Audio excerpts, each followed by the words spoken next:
Alrighty, we're back. Your favorite podcast show of the week. This is Location Weekly. It's episode number 508. We're recording live on Tuesday, March the 16th. Yes, for all of you out there who do celebrate, happy day before St. Patrick's Day. And yeah, it's spring almost now, officially. For those over here in this time zone, we've also gone ahead an hour here on changing time, the clocks, and all of that. So people have lost an hour of sleep. Brianna, you're still looking great though. I like it is definitely spring here. Allergies are starting, so I feel very puffy. But thank you. Yes, we did lose an hour of sleep this weekend, but it's okay. I enjoy like the longer days and more daylight for sure. It is worth the trade-off for a rough couple of days with kids. But yeah, spring is here, St. Patrick's Day. Probably not the typical festivities, but you know, corned beef and grab a Guinness or something. Yeah, yeah. Well, up here, it's the thing. When I always notice it is because like if I get coffee, I usually I've switched to McDonald's coffee now, and which I finished off this morning. But the thing I notice at McDonald's when you're going through the drive-through is the up here in Canada, anyways. I don't know if you guys do this in the States, but we have Shamrock milkshakes, Shamrock Um, shakes here for St. Patrick's Day. That's a thing at McDonald's every year for a very short time period. And then it goes immediately from that to Cadbury, Easter egg. Um, you know, are you a fan of the Cadbury eggs? I'm not. I'm not. I only like the mini ones. The mini ones I Yeah, can, mini ones make my are yeah, way. But yeah. Mini ones are good. My daughter absolutely loves the mini ones, so she buys them, throughout the year, not just at Easter. So, but yeah. uh, All right. Well, let's jump into it. We've got a good show, four stories that we want to cover off this week, and I'll let Aubriana start us as per usual. all right. Well, we're starting off with a story from Google, and Google is being very benevolent all of a sudden with they are helping out the travel industry a little bit here. So they are making the hotel search option. You know how whenever you search for a hotel in Google, that typically is a paid feature for hotels to participate in, and now these listings are going to be cost free starting this week. This just launched, and this is great because travel companies have had a rough 12 months, right? There's been very little travel, a lot less bookings, and it's been probably a rough year for this industry in particular. And so now, users will have more access to a variety of hotel prices and, better options as they pick where they're going to go. And I think people are really starting to think about traveling again soon, and we're getting like hopeful about it.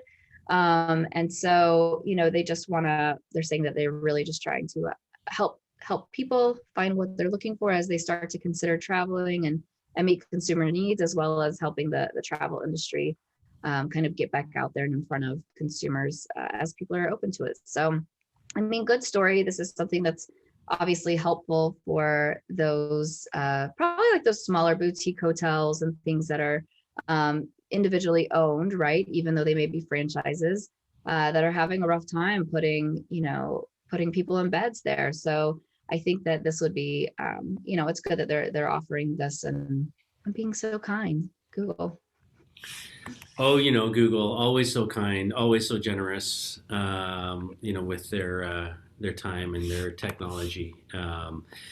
Yeah, I mean, I think it's a good thing. I think it's, this is an industry that's been so hard hit by the pandemic. And I think anything that any tech company can do to help them is important right now. And I think, I know I can speak here, but our government is doing a lot of work right now in throwing stimulus money at this industry in particular to try and, get people excited about coming back as, vaccines start to take hold. I know a number of the provincial governments here in Canada have been, the industry associations around travel and the hotel industry and so on, have been producing all sorts of videos talking about, the safety innovations that some of these brands have implemented, the contactless, everything that's going on. So I think it's important that Google step up and kind of help as well, and make this type of search free for people. And it's just the right thing to do. I don't have a lot more to add to it. I think that we we all need to figure out what we can do to kind of help these industries get back on their feet. And I think there's definitely a notion right now too, as we come into spring and summer, that at least in the short term, much of the sort of travel industry is going to be focused on domestic travel and kind of within your own country and within your own borders. And maybe that's a good thing. Maybe that being able to kind of see parts of your own country that you've never seen before, I think are good.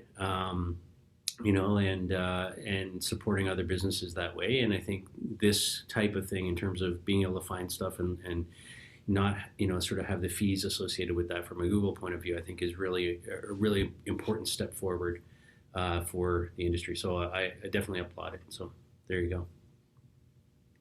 All right, shifting over now to our second story, sort of kind of sticking with Google, sort of. We're going to be talking about WazeAds now. Waze is a Google company, and they've been doing lots of interesting things during the pandemic. And one particular case study that I came across that I wanted to highlight this week is a study with a brand called Mojo Coffee. So they've been, most of us have used Waze before to get, from point A to point B and find, where the hidden police officers are, and, where there's accidents and all sorts of things. But, Waze from an advertising point of view, in terms of, when the car stops or you're in a congested traffic, those ads pop up with, recommendations of things nearby. And so Mojo Coffee has been sort of experimenting with that during the pandemic. Traffic's down for all of these brands right now. And so finding any way you can to drive more traffic is really important. And obviously Waze can play a role in that. Not that there's, I think overall Waze is from an advertising point of view, it has also taken a pretty major hit, because there's just not been the foot traffic and the car traffic out there, because people have been in lockdowns and stay-at-home orders and all sorts of things. So they've certainly, I'm sure, seen a major decrease in ad spend. But that being said, I think they will play a major role in the sort of bounce back as well here in the recovery. And this is a good example of that. So, anyways, Mojo turned to these guys. They're using the location pins within the Waze platform, and something called location personality badges, which brands can adjust their pins to indicate that their business has a drive-through or doesn't, or other key features, maybe have public restrooms or whatever it is, to sort of indicate a little bit more about their location, their brand, that is important to the consumer. And so then they basically use this to drive traffic to their drive-thrus. And so 26,000 cars pass by Mojo Coffee's Liberty Hill location every day. And they wanted to basically redirect some of these people to the Mojo Coffee drive-thru. And so they kind of popped up these pins on the Waze map. Drivers could click on the icons and be directed to the closest to that store in particular. And so I think it's just a neat way to kind of find new customers, or find just more traffic overall. And I think Waze has always played a role in that. But I think especially now, as we come into this recovery time, they've got an even bigger role to play. Yeah, I like this. I mean, I definitely use Waze for all the reasons you cited, but I also like seeing the different offers that pop up, like when I am at a stoplight, and seeing if there's anything new, because I feel like typically you see kind of Dunkin' Donuts or Taco Bell, something that's more of a standard chain. So seeing something that's not as large of a brand, I think is really interesting. And I would say I would come on down to the south, because the drive-through lines here are just wrapped around. I mean, Chick-fil-A inside has been closed for the year pretty much, but the drive-through is still open, and I would guarantee that they have better business maybe than they did before, honestly, because every time I go there, like the lines are wrapped around the building and there's a long wait to go anywhere. It's almost like every drive-through, because of the inside being closed, is more of a high demand. But I would be interested to see like what some of the numbers are as we come out of this, like how did this impact some of like the QSR businesses. But I also really like the idea of Waze just being able to drive attention. You know, it's local. I think people are very cognizant right now of shopping local and trying to support local business owners. And if they can do that, you know, maybe above and beyond, with just a little bit of direction, I think that's a great call out. Yeah. So And just to throw a few numbers in there, I tried to do a little bit of research on this. So I found an article that said in April of 2020, so 1 month into the pandemic, Waze ad revenue fell 60% month over month. Due to sort of no cars out on the streets and traffic down. In September of last year, they reduced their staff by 5% across the company. So Waze definitely saw a decrease there. But they're a small player in the sort of ad industry around this type of stuff, right? I mean, revenue for them for the year last year was, in 2019 was 200 million. So that it's a small relative to say Google or other players out there. But I think the interesting thing for me with this example with Mojo and in general, I think there's an opportunity for Waze to actually emerge. I think coming into this recovery cycle as a bigger player than they were. I think they can actually play a pretty significant role in the meshing of location data, traffic being back on the streets, and helping the industry, which has suffered and is flush with stimulus money and pandemic, money from the governments that want to help. So I think Waze has an opportunity to capture some of that, and I think that could be a good thing. So we'll see how that goes. All right. yeah. Let's jump over to the privacy topic now. T-Mobile has made an announcement. Actually, they did not make an announcement. It's been discovered by the Wall Street Journal, surprise, surprise, that T-Mobile subscribers are soon going to be automatically enrolled in a program that will sell online and device usage data to advertisers. So Wall Street Journal, I guess they probably keep tabs on all of the privacy policies across carriers and lots of other places. And so they're going to start sharing this information with marketing agencies starting April 26th, unless customers opt out. So what was interesting is in this story, T-Mobile cites that many subscribers stated that they prefer to have more relevant advertising. And so they used to allow, consumers just to opt out or opt into sharing data. Now it's just the default that they're opted in automatically. And this is obviously going the other direction from some of the changes we've seen from, Google and Apple. And, just earlier this month, we had Google saying that it's going to stop selling ads that are based on search and browsing history. They're not building any additional cross-app tracking tools in the future, they've stated as well. And we obviously know that Apple is going to require developers to have more explicit opt-in and permission before they track them across websites or applications. This is also, I would say, like a step beyond where AT&T and Verizon sit, where they automatically subscribe. They automatically put subscribers into interest groups, but it's not necessarily tied to like a one-to-one type of matching. So, you don't have to go out of your way as well, apparently, to get that detailed information from Verizon and AT&T. So the story said, but if you're a T-Mobile user, it doesn't seem like it's also that hard to opt out. And if you are interested in opting out, Engadget has the details on how to do so in just a few steps. But I think this is interesting, just to see somebody who's like going completely the opposite direction with everything that's going on and just saying, oh, we're going to opt everybody in. We're going to be like selling this on the open market. There it is. I'm curious if they are selling this. It didn't say if they're selling it at an aggregated level or if they're selling it like a raw data set where they're sharing, an advertising identifier or a hashed email or something. that can be used for specific and one-to-one targeting, but I would be interested in learning more about that. I mean, I find it a little bit shocking, but I also know that T-Mobile perhaps is just trying to look at other revenue strategies and monetize where they may not have as high of a subscriber monthly fee as Verizon and AT&T do.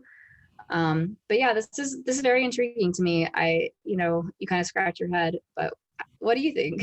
Yeah, I mean, I don't, I think you've covered it well, and I guess my summary of it is that I think we're going to see some interesting experiments, right? And who knows how long this type of thing that they've announced here is or they've uncovered here is going to last, right? We know, how much the industry has swung the other way when it comes to privacy, but I think maybe part of the reaction to that swing is that the industry is looking for other ways to get access to the data that is now much more difficult to get with what Apple's doing and Google's doing and everybody else is doing to limit the IDFAs and so on. So an alternative to that is mobile operator data, right? So therefore, it creates an opportunity for the industry for that part of the industry to kind of step up and say, hey, Apple might be limiting this, and so you don't have access to that anymore, but we have a different way to kind of give you access to that, and so there's a window there, I think, to experiment and to play around with to see if they can fill the void, right, that's coming. And so I think we're going to see a little bit of that. I know here in Canada, for example, TELUS, which is one of the big three mobile operators, is also starting to sell their anonymous tower data and things like that. So I think you're going to see this, right? I think people are looking for ways for solutions to get around the changes that are coming. And I think the mobile operators in general are going to play a role in that. How that manifests, what limits are going to be put on them, who knows, right? But I think at least in the short term, we're going to see them, step up. And I wouldn't be surprised if AT&T, and others try to kind of come back into this in a different way again, either. So, yeah, I mean that's sort of my reaction to it. I think it's sort of just part of the natural, sort of fallout of what's going on in the privacy industry right now. So Yeah. there you go. All right. Final story, not a big one, but an interesting one is Clearlake Capital Group has regained controlling interest in Precisely. Now, this is a big move in the overall location ecosystem. It's a $3.5 billion deal. And so it gives them access to Precisely's 12,000 customers. This is so SyncSort and Vision Solutions came together to form Precisely, and then they kind of went and did their own thing, and Clearlake was originally a part of that deal, and then kind of got out of that deal, and now they're kind of coming back into the industry again. There's a lot sort of behind this, and SyncSort, if you remember, who's part of that twosome there.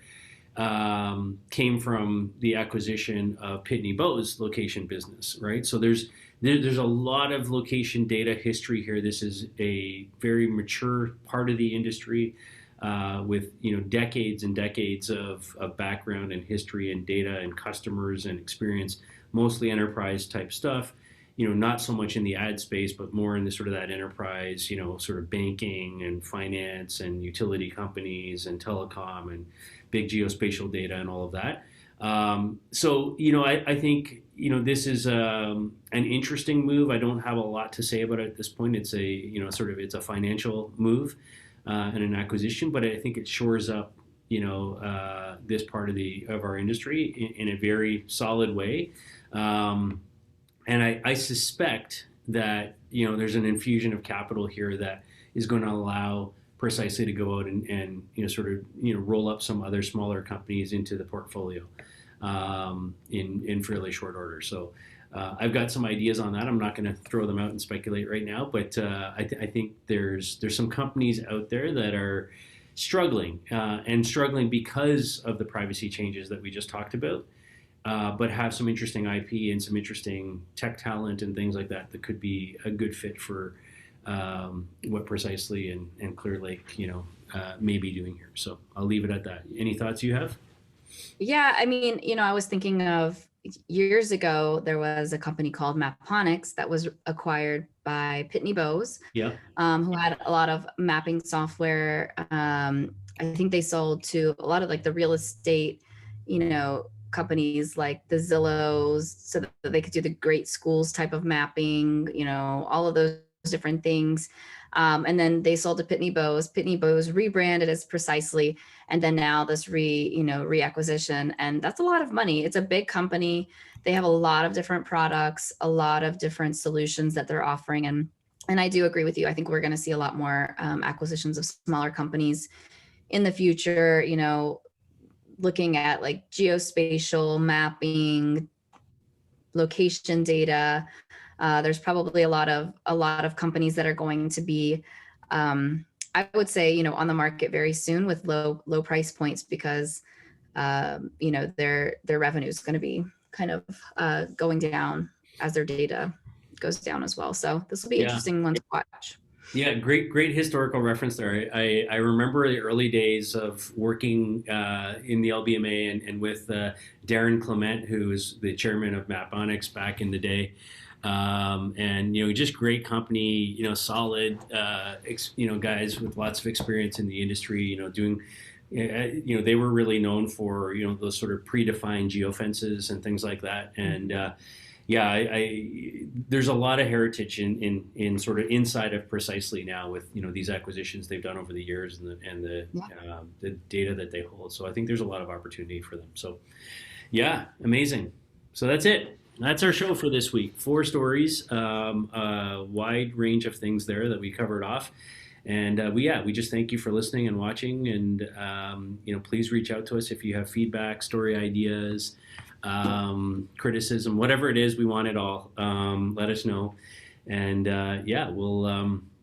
we'll be back with another show next week. So thank you, everybody. Have a great week. You've been listening to episode 508 of Location Weekly, and we'll see you next week for 509.